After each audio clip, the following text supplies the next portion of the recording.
અમદાવાદ જિલ્લાના સાણંદ તાલુકાના સનાથલ ગામના મહિલા સરપંચ ઈલાબેન ચૌહાણના પ્રતિનિધિ હિતેન્દ્રસિંહ ચૌહાણ સાથે મુલાકાત કરતા તેઓએ ગામના વિકાસ બાબતે જણાવ્યું કે આશરે 10,000ની વસ્તી ધરાવતો આ ગામ સમગ્ર તાલુકામાં વિકાસમાં આગળ હોવાનું જણાવ્યું। આ ગામમાં પાણી, ગટર, સ્કૂલો, આરોગ્ય કેન્દ્ર તેમજ આંગણવાડીઓ સુધી તમામ બાબતોમાં અગ્રેસર રહ્યું હોવાનું જણાવ્યું। આ ગામમાં દરેક સમાજના લોકો સંપીને રહેતા હોવાથી દરેક તહેવારની ધામધૂમપૂર્વક ઉજવણી કરતા જોવા મળેલ છે।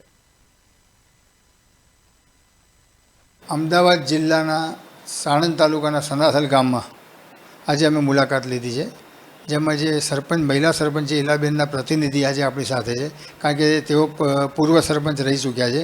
એટલે અમે જાણવાનો પ્રયત્ન કર્યો છે કે ભાઈ આ ગામનો વિકાસ કેટલો થયો અને કેવી રીતે થયો, સરકારશ્રીએ કોઈ ગ્રાન્ટ મંજૂર કરી છે કે નથી કરી, તે તમામ મુદ્દાઓ અમે જાણવી લેવાનો પ્રયત્ન કર્યો છે।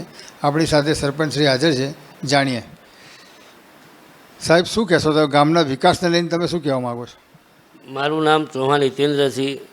હું આની પહેલાં પણ હું પોતે સરપંચ હતો। આ ફેર મારા વાઇફ સરપંચ છે અને મારા 5 વર્ષના પાછલા 5 વર્ષમાં વિકાસના કાર્ય, રોડ, રસ્તા, પાણી, ગટર, પછી સ્ટ્રીટ લાઇટો, આ બધા વિકાસના કામ કરે। એટલે બીજી ટર્મમાં પણ અમારા લેડીઝ સીટ હોવાથી મારા પત્ની સરપંચ છે અને અત્યારે હાલે તે સરકારમાંથી અમને તાલુકા, જિલ્લા સરકારમાંથી ગ્રાન્ટ સારી મળે અને ગામનો વિકાસના કાર્ય સારા થાય છે।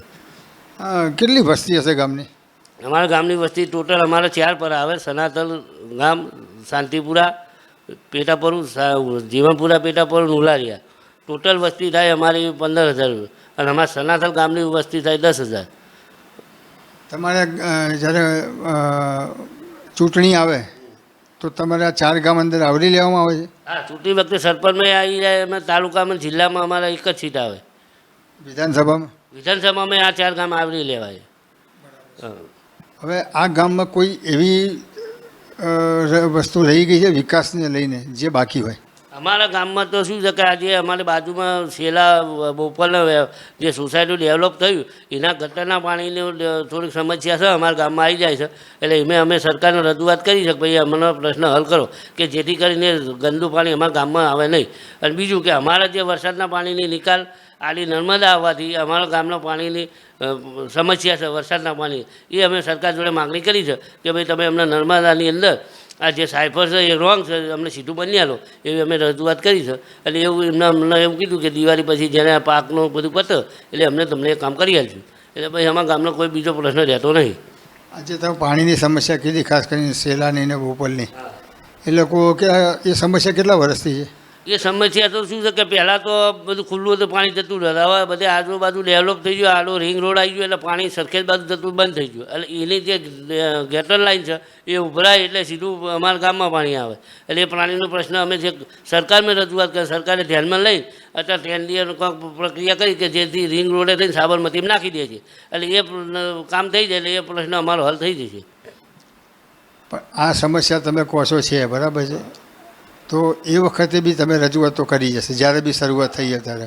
અત્યારે એ પછી તમે 2-4 વખત કદાચ કરી હશે, તો એ લોકો સાંભળતાનું નામ નથી લેતા કે પછી એમની મનસા શું હોય છે? કે મનસા એટલે અમે જે કલેક્ટર પોતે રૂબરૂ મુલાકાત કરી છે, પણ એની વસ્તુ એવું છે કે સરકારને એકદમ તો કોઈ કરી શકવાની ચોમાસાની સિઝન છે। હવે એ ઓડાવાળાને અમે રજૂઆત કરી, કલેક્ટરે ઓડાવાળાને કીધું ભાઈ આનું તમે નિકાલ કરો। એટલે ઓડાવાળાને અમે તપાસ કરી તો એવું કહે છે કે અમે આમાં આની દિવાળી પછીની ટેન્ડર પ્રક્રિયા કરી અને આ ગટરનું પાણી તમારે રિંગ રોડે લઈને સાબરમતીમાં એમાં નિકાલ કરી આવીશું અને એ થઈ જાય તો અમારો પ્રશ્ન હલ થઈ જાય। બાકી અત્યારે હાલે તે અમે તો ઓલા જે રોડને 2 સાઈડ ગંડાળ અહીંયા આરસીસી માલ નાખીને બંધ કર્યું, એટલે ગટરનું પાણી અત્યારે હાલ શાંતિપુરામાં, કરબસ્તાનમાં પાણી છે।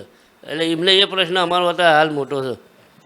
તમારું ગામ 10,000ની વસ્તી ધરાવે છે, બરાબર છે? આંગણવાડી કેન્દ્રો કેટલા છે? અમારા સનાથલની અંદર 4 આંગણવાડી, 2 અમારા પેટાપરામાં, જીવનપુરામાં છે અને એક શાંતિપુરામાં। એક આંગણવાડીમાં કેટલા લાભાર્થી હશે? લાભાર્થી સનાતનની અંદર લગભગ 60થી 70 બાળકો છે આંગણવાડીમાં, એક આંગણવાડી। આંગણવાડી અને સ્કૂલો બરાબર ચાલે છે? સ્કૂલે તે અમારે સ્કૂલ નવી બને હજુ 3 વર્ષ જ થયા, ઓરડા નવા બીજા 8 રૂમ આપ્યા, વત્તા એક પ્રાથમિક સ્કૂલ મળી જીવનપુરા અમારા સનાતનની વચ્ચે 8થી 10 ઇંચ છે। એટલે શાંતિપુરામાં સ્કૂલ જુદી છે, જીવનપુરામાં જુદી છે, સનાતનમાં, અને સ્કૂલને ઓયડા બોયડા બધા બેસ્ટ। આ તમારી જે આંગણવાડીઓ તમે કીધું બરાબર, એમાં સરકારશ્રી તરફથી તમને ખબર હશે કે સોમથી શનિવાર સુધીનું મેનુ આપવામાં આવે છે, એટલે કે નાસ્તો કે સોમવારે શું બનાવો, મંગળવારે, એવું આખું એક અઠવાડિયાનું તમને મેનુ આપવામાં આવે છે. તો શું એ પ્રમાણે બાળકોને નાસ્તો આપવામાં આવે છે, એવું કોઈ જાણકારી ખરી?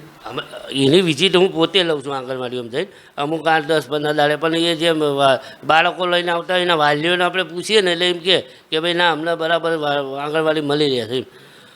નાસ્તો કામ સંતોષજનક. સંતોષજનક. આંગણવાડીઓમાં જે બહેનો આશા વર્કર કામ કરે છે એમનું કામ સારું.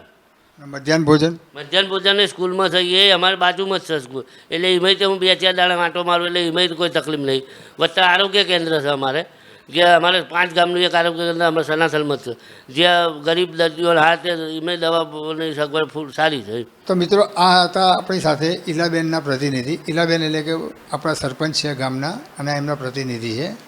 હવે આગળ પણ આ ગામની પ્રગતિ વધુમાં વધુ ખીલશે તેવું સરપંચશ્રીનું કહેવું છે, કારણ કે અહીં એકતા બી છે, સંપ છે. અને બીજું અગત્યની બાબત એ છે કે અહીંયા તમામ જ્ઞાતિના લોકો અહીંયા વસવાટ કરે છે અને બધા એક સાથે રહે છે અને કોઈ પણ નાનો મોટો પ્રસંગ હોય, તહેવાર હોય તો સાથે મળીને જ ઉજવે છે. કેમેરામેન જીગર શાહ સાથે હું Girish Joshi, news for India, Sanand.